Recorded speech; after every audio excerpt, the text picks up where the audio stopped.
Est-ce que vous pourriez refaire un petit récapitulatif de la matinée?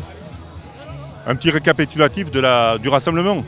Alors d'abord, il faut souligner qu'il y a sans doute plus de 20 ou 30 ans qu'on n'a pas vu à Oloron des rassemblements aussi massifs pour défendre le service public.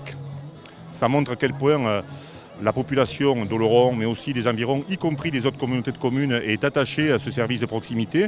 Donc les urgences sont un des socles fondateurs, un des piliers.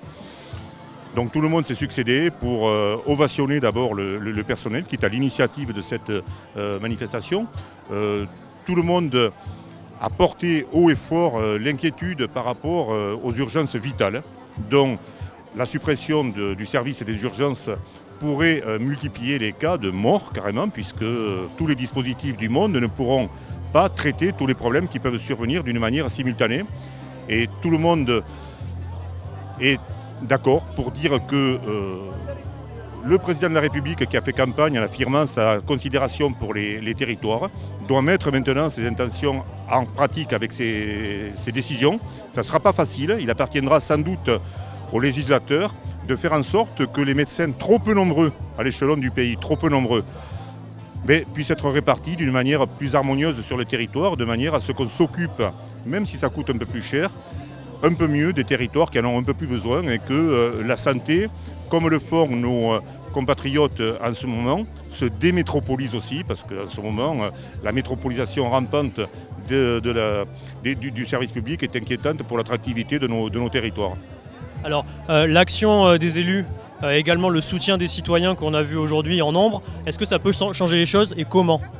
En tous les cas, j'ai la faiblesse de penser que le directeur de l'agence régionale de santé que j'ai eu hier, dans les échanges que j'ai pu avoir avec le ministère, avec le directeur régional de l'agence de santé de Nouvelle-Aquitaine, a entendu ce message. Je crois qu'il a entendu par anticipation, je le lui avais dit.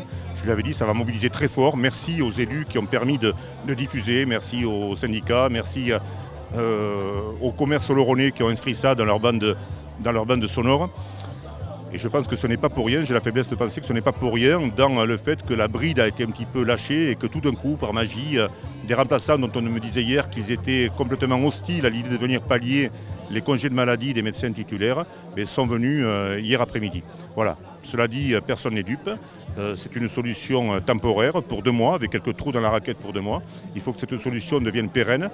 Les mots exacts du directeur de l'agence régionale de santé, c'est « il n'est pas question qu'un hôpital comme Oloron soit dépourvu d'un service en propre des urgences ». C'est quoi la suite du combat maintenant? À la fois pour les syndicalistes, les élus?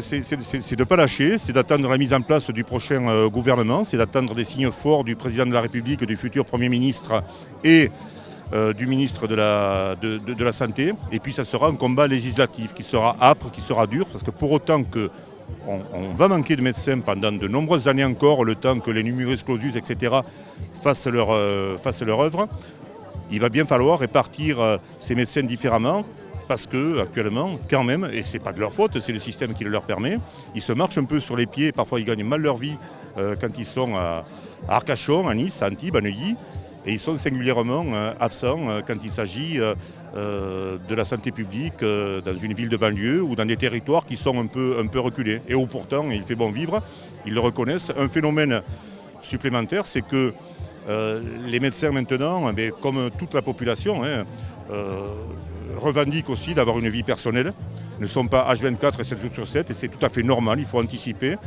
Parfois travaillent à temps partiel, et donc il en faudra encore un peu plus, il faudra ouvrir ce numerus clausus et stimuler la médecine en milieu rural. Merci monsieur le maire.